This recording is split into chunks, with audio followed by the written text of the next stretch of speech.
Z Flip 3 problem.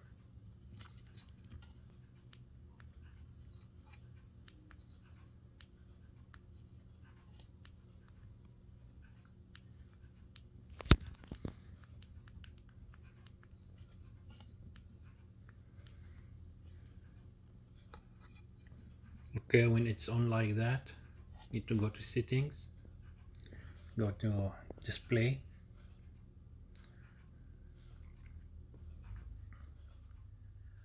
and change motion smoothness from adaptive to standard, and now you're good to go.